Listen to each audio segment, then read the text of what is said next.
Okay, thank you. हम लोग पिछली वीडियो में वेक्टर का सबट्रैक्शन देख चुके थे और एक आईटी का क्वेश्चन भी कर चुके थे और इसकी जरूरत आपको अक्सर पड़ती है। जैसे मोशन आप जिसमें पढ़ेंगे उसमें एक्सेलरेशन अगर आपको निकालना है तो वेलोसिटी का डिफरेंस आपको चाहिए होता है। तो आपने कहा था कि अगर हम ए से बी वेक्टर को घटाना चाहते हैं तो ए वेक्टर में हम बी के निगेटिव वेक्टर को जोड़ देंगे, ऐसा आपने कहा था। आज उसी क्रम में हम लोग आगे बढ़ रहे हैं। काइनेमेटिक्स में ही हैं, स्केलर एंड वेक्टर्स में ही हैं और फिजिक्स 11th का ये टॉपिक है। आज मैं आपको बता रहा हूँ resolution of a vector in a plane. Resolution of a vector in a plane का मतलब है कि वह प्रोसेस जिस प्रोसेस हम किसी वेक्टर को कई सारे कंपोनेंट्स में रिजॉल्व कर सकें, तोड़ सकें, बांट सकें, उस प्रोसेस को कहा जाता है resolution of a vector. Okay, तो यहां पर है कि the process of splitting of a vector into two और मोर कंपोनेंट्स का हिंदी हुआ करता है अवयव। It's called resolution of the vector. तब हम वेक्टर को क्या कहेंगे कि रेजोल्यूशन को कहेंगे। ओके, यहां पर मैंने कहा है कि अगर हम एक वेक्टर ओ क्यू ले लेते हैं जो वेक्टर ए के पैरेलल है और एक वेक्टर हम क्यू पी ले रहे हैं जो वेक्टर बी के पैरेलल है। जो ओ क्यू वेक्टर है वो लैम्डा इंटू ए वेक्टर है और जो क्यू पी वेक्टर है वो म्यू इंटू बी वेक्टर है। ओके, तो अगर हम इन दोनों वेक्टर्स का सहारा लेते हैं तो बाई ट्रायंगल वेक्टर एडिशन हम लोग कह सकते हैं OP बराबर हो जाएगा OQ plus QP। OP plus QP, ये वेक्टर हो गया OP। ओके, और वेक्टर जो OP है ये OQ है, ये A के पैरेलल है और वेक्टर जो B है ये वेक्टर म्यू जो है वो B के पैरेलल है। Vector QP is parallel to the vector A और जो QP है वो पैरेलल है किसके, वेक्टर B के। और हम जानते हैं कि सिंस वेक्टर OQ बराबर है लैम्डा इंटू A और QP बराबर है म्यू इंटू B, इसलिए A वेक्टर हो जाएगा ट्रायंगुलर वेक्टर एडिशन से lambda into A plus mu into B। इसका मतलब है कि since vector A lambda A और म्यू B का वेक्टर सम है, इसका मतलब है कि हम कह सकते हैं कि लैम्डा A ये वेक्टर A का कंपोनेंट हो जाएगा अलोंग वेक्टर A और म्यू B ये वेक्टर A का कंपोनेंट हो जाएगा अलोंग वेक्टर B। यानी जो लैम्डा A है वो वेक्टर A का कंपोनेंट A के अलोंग है और जो म्यू B है वो वेक्टर A का कंपोनेंट अलोंग वेक्टर B है। क्योंकि यहाँ पर लिखा हुआ vector A is a sum of lambda A and mu B, hence lambda A and lambda mu B are the components of the vector A along vectors A and B। तो A और B जो हैं दो vectors हैं, इनके along हम लोगों ने वेक्टर OP को रिजॉल्व कर लिया है। यानी दीज आर दी यानी component of vector A along A and along B। तो हम किसी वेक्टर को दो या दो से ज्यादा कंपोनेंट्स पर रिजॉल्व कर सकते हैं। देख लीजिए कहीं पर कोई प्रोसेस है, कोई प्रॉब्लम नहीं है, आपको आराम से समझ सकते हैं कि जो लैम्डा A है वो A वेक्टर का कैपिटल A वेक्टर का A के अलोंग कंपोनेंट है और जो म्यू B है वो वेक्टर A का अलोंग B के कंपोनेंट है। तो एक प्लेन में ये कंपोनेंट्स होते हैं। ओके, तो कुछ नहीं है, एनसीईआरटी में आप देख सकते हो, दिया हुआ है, आसानी से समझ सकते हो। इसके बाद अगर हम लोग प्रोसेस करते हैं कि किसी वेक्टर को हम दो परपेंडिकुलर कंपोनेंट्स में रिजॉल्व करना चाहते हैं, यानी resolution of a vector into two mutually perpendicular components. Any components, any revolution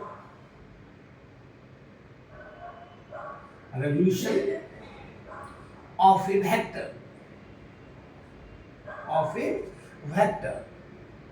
into two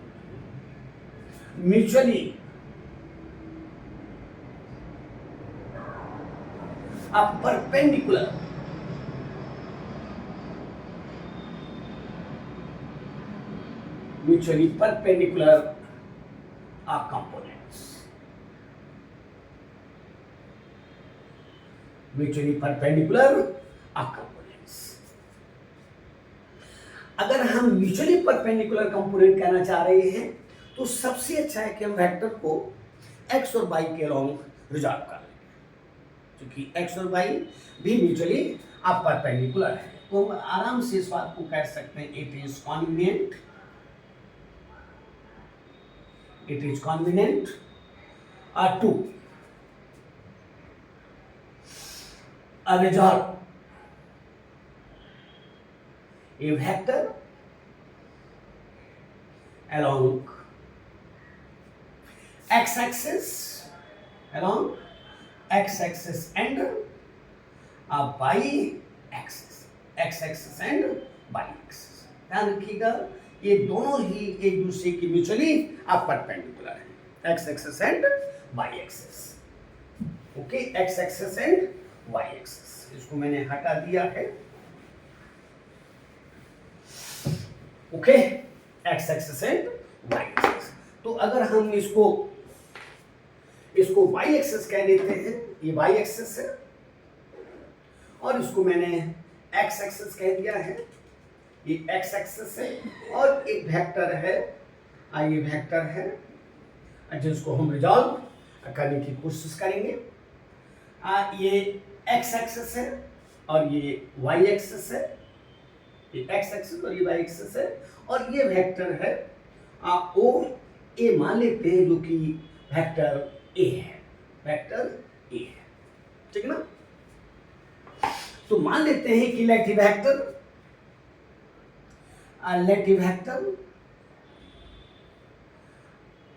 A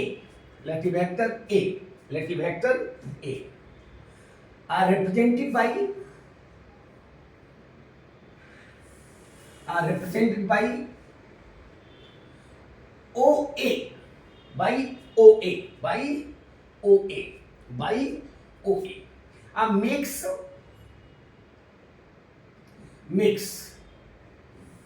makes an angle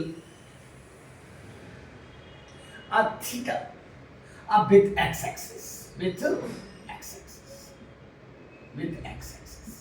and ये थीटा जो है वो वेक्टर ए के द्वारा एक्स एक्सिस अलोंग इन एक्स एक्सिस साथ क्या है कंपोनेंट है। अब अगर हम ऐसा करते हैं कि यहां से इस पर हम एक परपेंडिकुलर ड्रॉप करते हैं ऐसे, और यहां से हम इस पर भी यानी बाई एक्सिस पर भी परपेंडिकुलर ड्रॉप करते हैं ऐसे, ठीक ना, ये ठीक है। इसको अगर मैंने m कह दिया है, इसको मैंने n कह दिया है, कि बात देख सकते हो यहां पर, अगर हम इस वेक्टर को यानी OM को एक वेक्टर ले लें और ON को हम एक वेक्टर ले लें, तो यहां पर दावे के साथ कह सकते हो कि OM जिसको आसानी से कह सकते हो हम AXI OM equal to AXI is the vector component of vector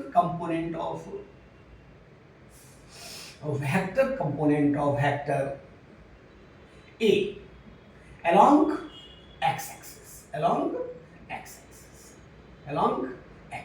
ध्यान दीजिएगा, आसानी से समझ सकते हो कि वेक्टर OM जिसको हम AXI लिख रहे हैं, क्योंकि आपको मैंने बता दिया है कि I और J ये यूनिट वेक्टर है अलोंग एक्स एक्सिस और वाई एक्सिस, जेड एक्सिस के अलोंग ये है।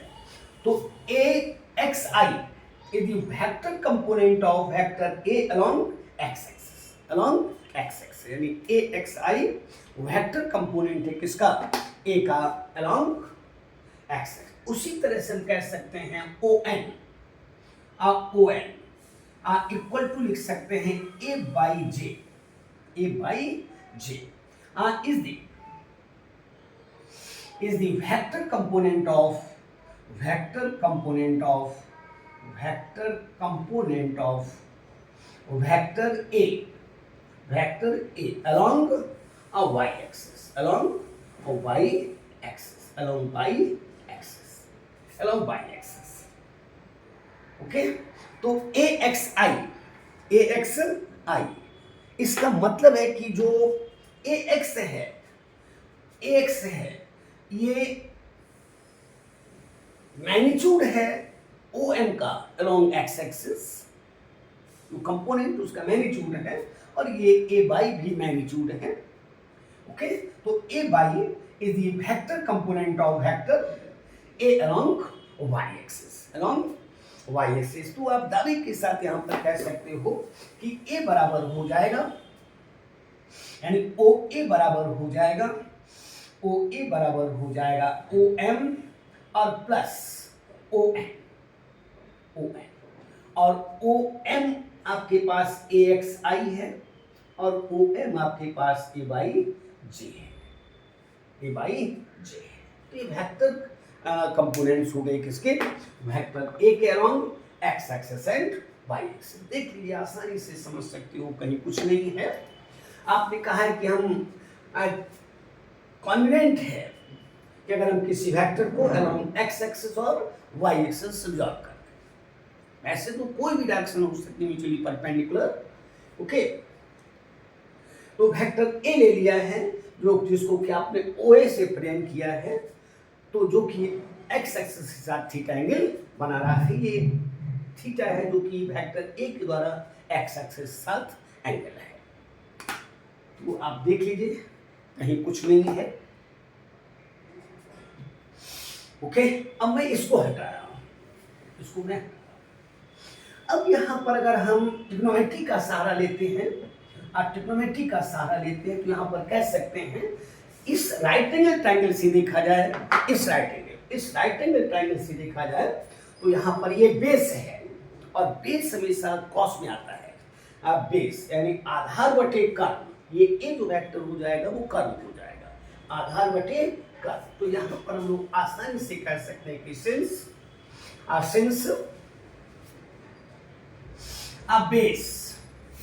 Base means O M upon O A, जिसको हम कह सकते हैं O M by O A, O A is A, ये कर्व है, आधार बटे कर्व बराबर होता है किसके, कॉस थीटा के, इसलिए ओ एम बराबर हो जाएगा A cos theta, O M बराबर हो जाएगा ए कॉस थीटा, और इसको हम कह सकते हैं ए एक्स बराबर हो जाएगा A cos theta. This is the scalar component of vector A along X axis, this is scalar component of vector A along x-axis. This is scalar component. This is a scalar component. This is scalar component of vector A, along x-axis, along x-axis. अगर इसमें भी हम i जोड़ दें, इसमें भी अगर हम i जोड़ दें, तो ये वेक्टर कंपोनेंट हो जाएगा। तो ax ए cos थीटा, तो हम लोग इसको कहेंगे कि ये स्केलर कंपोनेंट वेक्टर ए का अलोंग एक्स एक्सिस, जो आपने ए एक्स लिख दिया है, ओके। इसको भी हटा देते हैं, और यहां पर कह सकते हो कि सिंस, ध्यान दीजिएगा, सिंस ये लंब हो जाएगा, और यही ये है, since A M A M अब बाई ओ ए, जो कि बराबर हो जाएगा O N by O A, जो कि बराबर हो जाएगा ओ एन बाई ए, ये बराबर हो जाएगा साइन थीटा के, क्योंकि लंब आधा लंब बटे कर्ण बराबर साइन थीटा होता है, इसलिए ओ एन बराबर हो जाएगा ए साइन थीटा, और इसी को हम लिख सकते हैं ए बाई बराबर हो जाएगा ए साइन थीटा के। दिस इज द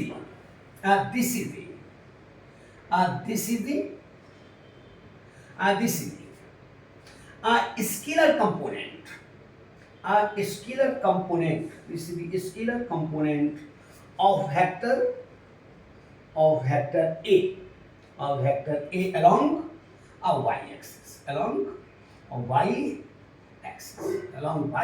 axis, तो कहीं कुछ रहा नहीं, आसानी से आप समझ सकते हो। ट्रायंगल का आपने सारा लिया है, ठीक ना, जिसमें आप कहते हो कि बेस अपॉन हैप्पीनेस को आप cos थीटा कहते हो, और परपेंडिकुलर अपॉन हैप्पीनेस को आप sin थीटा कहते हो, आधार बटे कर्ण को आप cos थीटा कहते हो, और लंब बटे कर्ण को आप sin थीटा कहते हो। तो इसी का सारा आपने दो जगह ले लिया, यहाँ पर भी वही बात है, ये परपेंडिकुलर है, तो दिस अपॉन a बराबर sin थीटा, तो ओ एन बराबर हो जाएगा a sin थीटा, और ओ एन को हम a और y लिख सकते हैं। तो this is the scalar component of vector a along y axis. देख लीजिए कहीं पर कुछ नहीं है, आसानी से आप समझ सकते हैं। ट्रिग्नोमेट्री का सारा आपने ले लिया है ना, ये y कंपोनेंट हुआ और ये x कंपोनेंट हुआ। अगर हम इन दोनों का स्क्वायर करके ऐड कर देते हैं, हम इसको हटा देते हैं, हम स्क्वायर करके दोनों को ऐड कर देते हैं, इसे भी हम हटा देते हैं। By squaring and adding, by squaring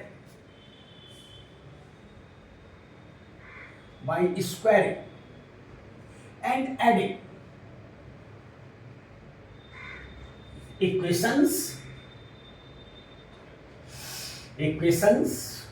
first and second, तो ये हो जाएगा A X square plus A by square, जो कि बराबर हो जाए ए स्क्वायर कॉमन ले सकते हैं कॉस स्क्वायर थीटा, और प्लस हो जाएगा साइन स्क्वायर थीटा।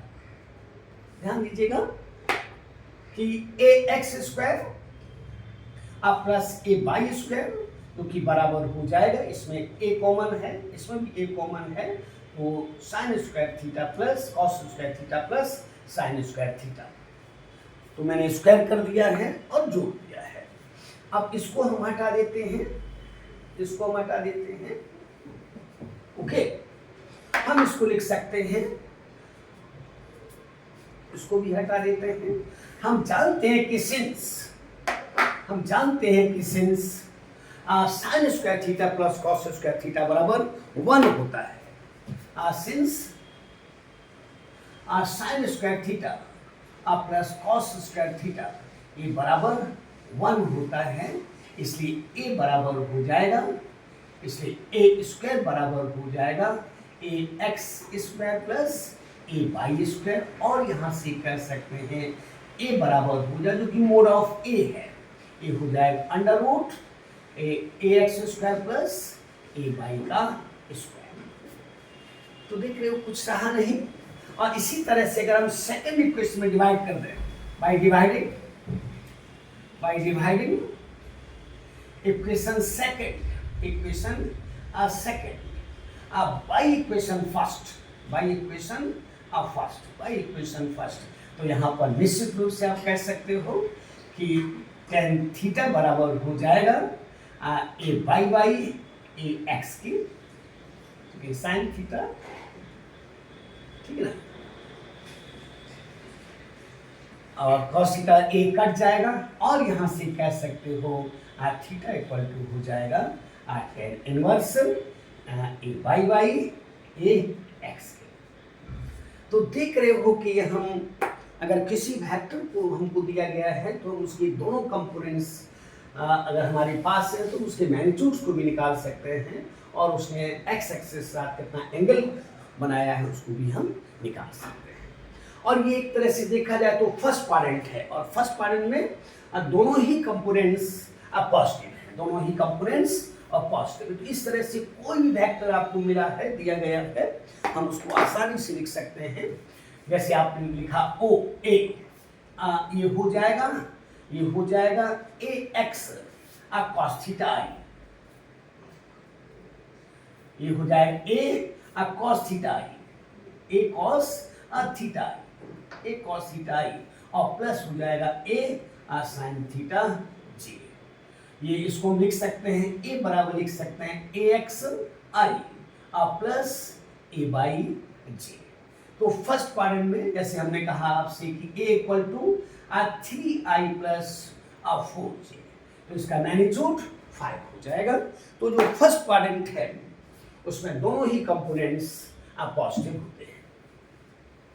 तो कभी भी इस तरह की कोई बात आ जाए आप आसानी से कह सकते हैं, जैसे मैंने आपसे कहा कि सपोज कीजिए कि हमारे पास ये y एक्सिस है, इसको मैंने y एक्सिस ले लिया है, इसको मैंने y एक्सिस कहा है, ये y एक्सिस है, और इसको मैंने x एक्सिस कह दिया है, ये x एक्सिस है, ये x एक्सिस है। ओके, इसको मैंने x एक्सिस कहा, इसको मैंने y एक्सिस कहा। इसके अलोंग जो यूनिट वेक्टर वो i है, इसके अलोंग जो यूनिट वेक्टर है वो j है।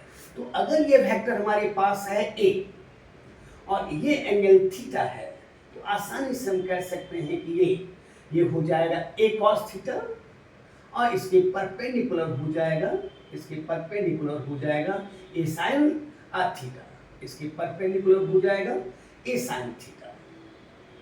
ये निश्चित रूप से x एक्सिस, ये निश्चित रूप से y एक्सिस है। इसका मतलब हम a वेक्टर लिख सकते हैं a cos थीटा i और plus a sin theta j।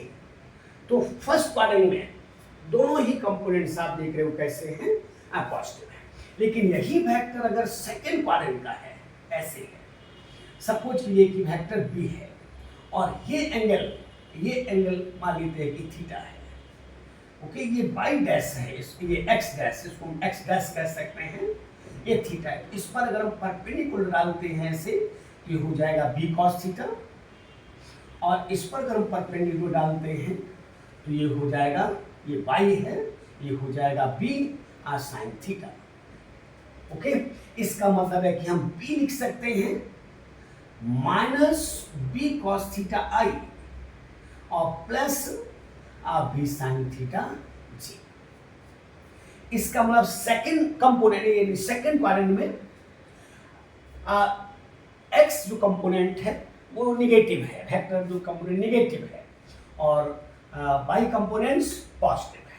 अगर इसी तरह से हम बातचीत करते हैं, ये बाई डैश है, इसी तरह से हम बात करते हैं कि अगर ये हमारे पास वेक्टर है डी या सी वेक्टर है, और ये इसके अलोंग अगर मैंने थीटा ले लिया है, तो ध्यान रखिएगा ये जो कंपोनेंट है ये हो जाएगा ए यानी सी कॉस थीटा, ये हो जाएगा सी कॉस थीटा, और ये हो जाएगा जो कि एक्स डैश के अलोंग है, ये हो जाएगा सी साइन थीटा हो जाएगा, सी साइन थीटा हो जाएगा। इसलिए सी वेक्टर बराबर हो जाएगा minus C sine theta I, C sine theta I minus C sine cos theta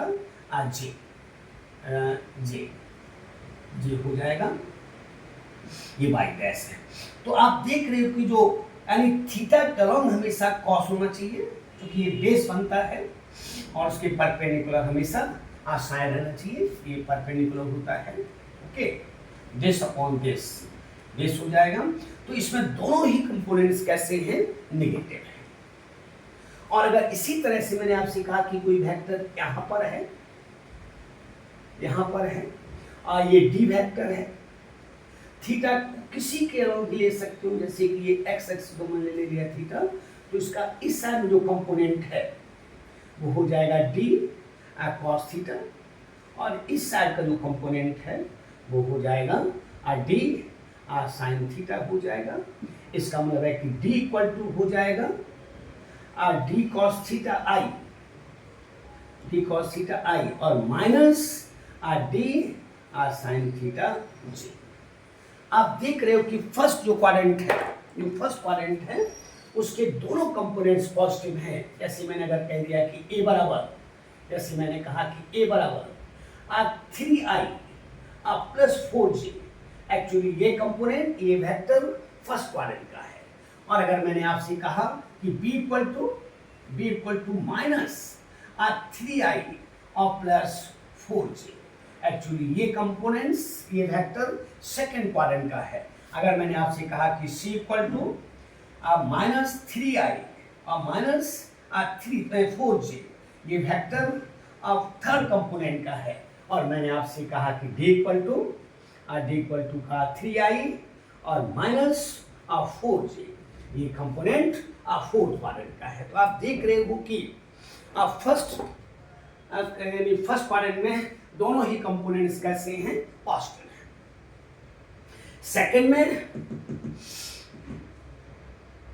x component negative है, y पॉजिटिव है, और इस डायरेक्शन से पता कर लेंगे कि कंपोनेंट यानी वेक्टर किस क्वाड्रेंट का है, वेक्टर किस क्वाड्रेंट का है। ओके, एक बार बहुत अच्छा क्वेश्चन किया था, आईटी वालों ने किया था कि जैसे एक पार्टिकल जो है एक्स एक्सिस यानी सर्कुलर पाथ पर घूम रहा है, ऐसे घूम रहा है, ऐसे घूम रहा है एक्स वाई प्लेन में, एक्स वाई प्लेन में, ये वाई एक्सिस और ये एक्स, और पार्टिकल को उन्होंने कहा कि यहाँ पर है, ए पर, ये पार्टिकल इस पॉइंट पर है, यहाँ पर है, और ये आर है, और कहा कि ये एक्सेलरेशन ए है, इसका एक्सेलरेशन ए है, और ये एंगल उन्होंने कहा था थीटा, ये एक्स एक्सिस और ये वाई एक्सिस है, और ए बराबर उन्होंने कहा था v स्क्वायर बाई आर। तो पूछा था कि ये इसको कंपोनेंट फॉर्म में लिखिए। तो ध्यान रखिएगा, ये एरो बताता है कि ये कहाँ का है, अब थर्ड क्वाड्रेंट का है। तो अगर ये थीटा है तो निश्चित रूप से यहाँ इधर कॉस हो जाएगा और इस साइड में साइन हो जाएगा, ये इस क्वाड्रेंट का है, ठीक है ना।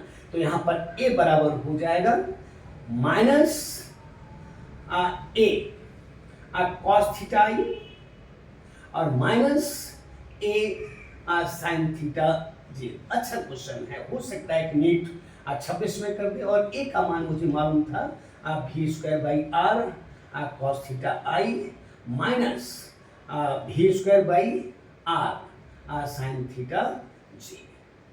ओके, बहुत अच्छा। तो इस एरो से समझ लोगे कि ये वेक्टर कहाँ का है, ये वेक्टर किस क्वाड्रेंट का है, इस एरो से, इस एरो से ध्यान रखिएगा। ये वेक्टर यहाँ पर है, यहाँ पर है ए, और ये अगर थीटा है तो ये भी थीटा हो जाएगा।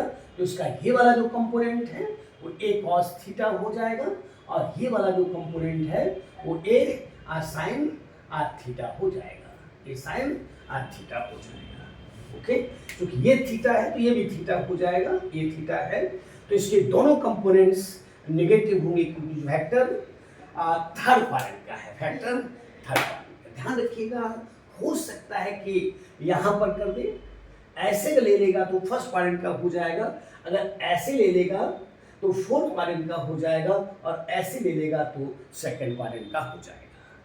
तो ध्यान रखिएगा कि फर्स्ट क्वाड्रेंट में दोनों ही कंपोनेंट्स पॉजिटिव है, सेकंड में x नेगेटिव लेकिन y पॉजिटिव है, थर्ड कंपोनेंट थर्ड क्वाड्रेंट में दोनों ही नेगेटिव है। ओके, तो मैंने सुविधा के आधार पर x एक्सिस और y एक्सिस लिया। ऐसे किसी भी डायरेक्शन में आप वेक्टर को तोड़ सकते हैं। जैसे कभी कभी आप पेंडुलम की बात करते हैं, जैसे पेंडुलम में मान लेते हैं आपसे कोई कह दे कि ये पेंडुलम है, ये पेंडुलम है, और यहाँ पर ये मेन पोजीशन है, और यहाँ पर आ चुका है बड़ी यानी जो बॉब है वो यहाँ आ चुका है, और इसका mg नीचे की ओर है, इसका mg नीचे की ओर है, और ये एंगल अगर थीटा है तो निश्चित रूप से ये एंगल भी थीटा हो जाएगा। तो इसको तोड़ोगे, इस साइड का कंपोनेंट हो जाएगा mg कॉस थीटा हो जाएगा और इस साइड का component M G sine theta हो जाएगा, एम जी साइन थीटा हो जाएगा, है ना। ये इंक्लाइन प्लेन है, इंक्लाइन प्लेन है, एक इंक्लाइन प्लेन है जिस प्लेन पर कोई बॉडी रखी गई है ऐसे, और ये इस बॉडी पर एक फोर्स लगाया हुआ ऐसे, और ये एंगल आपको मालूम है थीटा, तो आपसे कहता है कि इसको तोड़िए, तो इसका ये वाला जो कंपोनेंट है वो एफओ कॉस थीटा हो जाएगा, और ये वाला जो कंपोनेंट है वो एफओ साइन थीटा हो जाएगा, एफओ साइन थीटा हो जाएगा। तो हम किसी के भी अलोंग हम वेक्टर को तोड़ सकते हैं।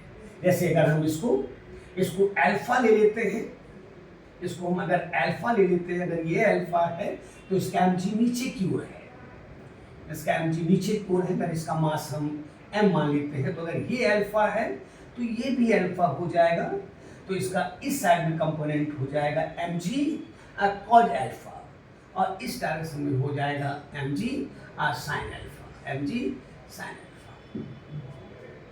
तो हम वेक्टर को किसी भी तरीके से तोड़ सकते हैं।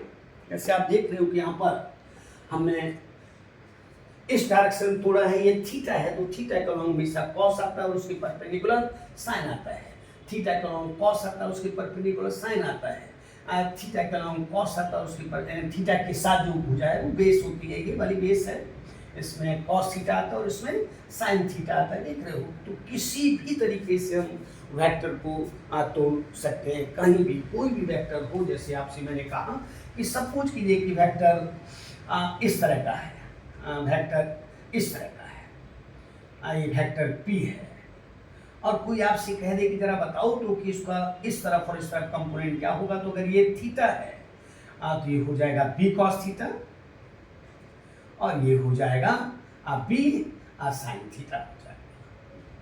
ओके, तो किसी के भी अलोंग आप वेक्टर को रिजॉल्व कर सकते हैं अगर दो परपेंडिकुलर डायरेक्शंस हैं। ओके, हटा देते हैं। तो ध्यान में रखिएगा कि अगर कोई वेक्टर फर्स्ट क्वाड्रेंट का है तो उसमें दोनों ही कंपोनेंट्स पॉजिटिव हो जाएंगे, और अगर सेकंड क्वाड्रेंट में है तो दोनों ही कंपोनेंट्स जिसमें एक्स पॉजिटिव नेगेटिव और वाई पॉजिटिव हो जाएगा, और इसी तरह से अगर थर्ड कंपोनेंट में है, थर्ड क्वाड्रेंट में है तो दोनों कंपोनेंट्स नेगेटिव हो जाएंगे, और अगर फोर्थ क्वाड्रेंट में है तो एक्स पॉजिटिव हो जाएगा और वाई नेगेटिव हो जाएगा। ओके, तो इस तरह से मैंने आपको सबट्रैक्शन बता दिया कि वेक्टर्स को कैसे हम एक वेक्टर को दूसरे से सबट्रैक्ट करेंगे। मैंने एडिशन बता दिया, और एडिशन में पैरेललोग्राम लॉ ही मैन है, पैरेललोग्राम लॉ ही मैन है। और ये भी ध्यान रखिएगा कि अगर हमारे पास एसिस्टम की भी बात है तो भी वही है। जैसे मैंने आपसे कहा कि y बराबर लिखा हुआ है, y1 बराबर है a साइन ओमेगा टी है, और y2 बराबर b sine omega T plus phi है, जहाँ पर फाई दोनों के बीच का फेज एंगल है। तो ध्यान रखिएगा जो रिजल्टेंट एसएचएम है यानी y equal to y1 plus y2, ये प्रिंसिपल ऑफ सुपरपोजिशन वेक्टर है, y1 और y2 वेक्टर्स हैं, इसलिए यहाँ भी कह सकते हो the amplitude of resulting SHM, simple harmonic motion, simple